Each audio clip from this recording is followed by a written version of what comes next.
touch him up. Bivol get the momentum in his favor that early. Work after he gets out of that first round danger zone. First round as well, so I can understand why he wants to avoid that early contact. And any opponent Bivol has seen to this may play in his favor. And I'd say also he's the bigger puncher. But the bigger puncher doesn't mean there aren't things your opponent can do with timing and using his experience. Max, as we get ready for where the divisional kingpin, the lineal Sergey Kovalev, is considerably more prominent on a global level about styles because that was some really good stuff for an up-and-coming prospect or up-and-coming light heavyweight. That right hand on the button.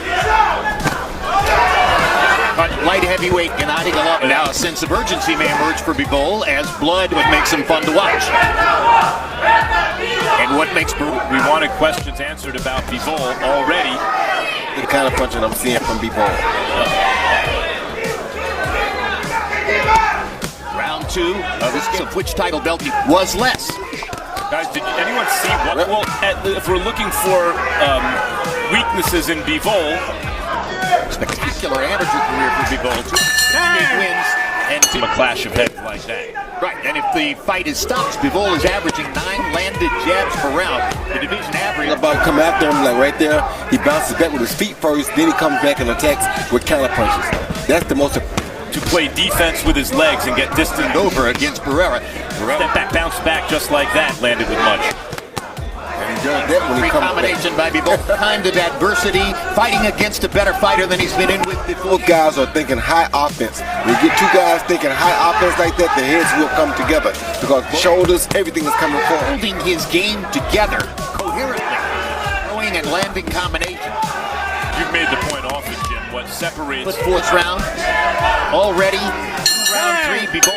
Round 4 of the schedule 12. Ringside fighter. You know, he lands both shots. He lands the left jab, he lands the straight right hand. He lands a left hook that wobbles, another left hook that wobbles. Sure. Yeah, Sullivan is showing a good job of being resolute, staying in there, sturdy, him constantly. If he went to the body some, he could make a difference in his fight. So if Barrera was smart, he'd attack with his much faster hands. Could at least gives him a chance to win. And that's what the body shot would do if he could do that. And you see the graphic that says Bivol has landed 20, lost the jabbing contest.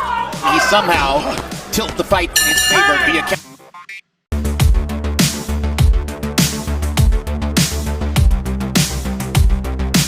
and go to the body to invest in later on. It's a compelling point.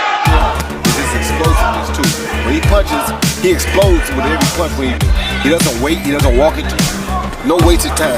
Wasted. Inhibited the bleeding over the right eye of Dmitry Bivol after heads clashed. And a butt that Barrera got the worst of, but not enough to draw. Kovalev, we'll see in the main event tonight.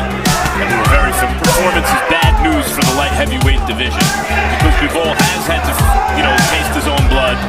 It's been in a position within the past couple of weeks, just to get a look, just to size him up. Quite obviously, Barrera kind of stumbling in, trying to land the body. Might have been on the belt line. That was a great. He did eat it. Step back. That was the case against all of his other opponents. Like guys were nearly as quick-footed nor quick-handed as this. You fight a guy like Bivol. Well, Bivol, you see, has a very good understanding of distance and how to use it. Sometimes be within your punching range, but he's not in a position where you... Good body shot.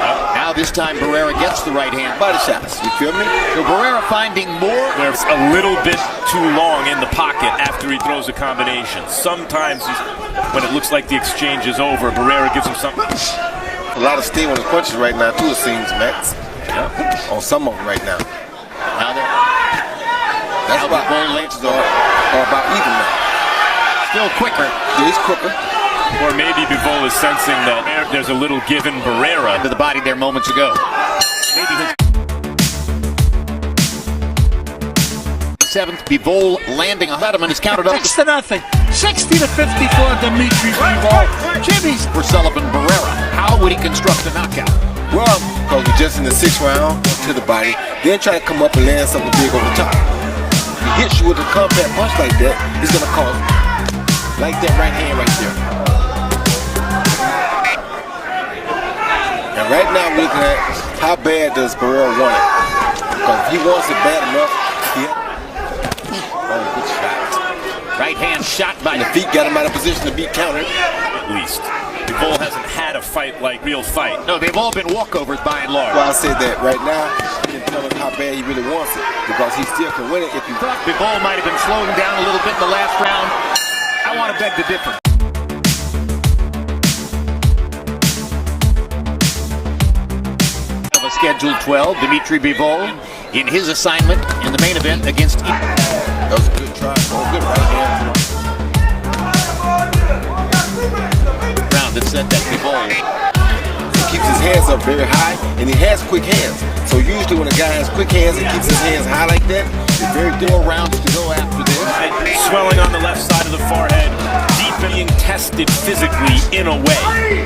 and all that means if he walks away. Useful have suggested that the fighter who got the worst of that headbutt was something. The hand speed is remarkable. Together like this, with the velocity and the style and the effect Bivol is creating in there. Jim, he's using twice, so this round only a few times. That's a faster, seemingly better fighter. May change that. Barrera in terms. I like that, Jim. Humiliating the jab, in other words. The fears to try to get just a little breather. In round 9, coming toward the finish. To react. Oh. Left hook lands for Bivol. Last night. Well, yeah, but against Bivol, who has kept him, upright. And the right hand in the first few rounds. That to Barrera, 57 out of 469. Harold Letterman. Nothing, Dmitry Bivol. So far, these kind of fights are important no matter how good a prospect looks. Or see mental approach to make it better. Just mental approach about staying strong and staying sharp as he was on the day. He slowed. I think, Roy, you're right about staying as sharp. He went from boxer puncher who might knock you out with any shot, a little less dangerous with the shot. I think it was. So I think he's still been going for the knockouts. That fatigue played a part. No. X. So if you're looking for all that much to the Win the fight, very big with headshots. Why he Since the first two I felt were really pure head a little bit, like he thought maybe that's something. body shot. 68 wins, 15 losses as an amateur. Very focused on becoming a professional. Modestly, Max, but at the end of the day, And he's really to beat Andre Ward, but whereas Bivol seems to me to still be developing. he didn't try to tell Andre that he had enough to beat him right now. Improvement, but Oh, good body shot. Well, Yes. perfectly timed. A little bit younger, quicker, and more vibrant in there tonight. Oh, Bivol still looking for a knockout, Roy. over the years you turn on Olympic boxing or amateur boxing. Well, in the meeting, I said, we always talk here in the United States, and he said, oh, yes, absolutely.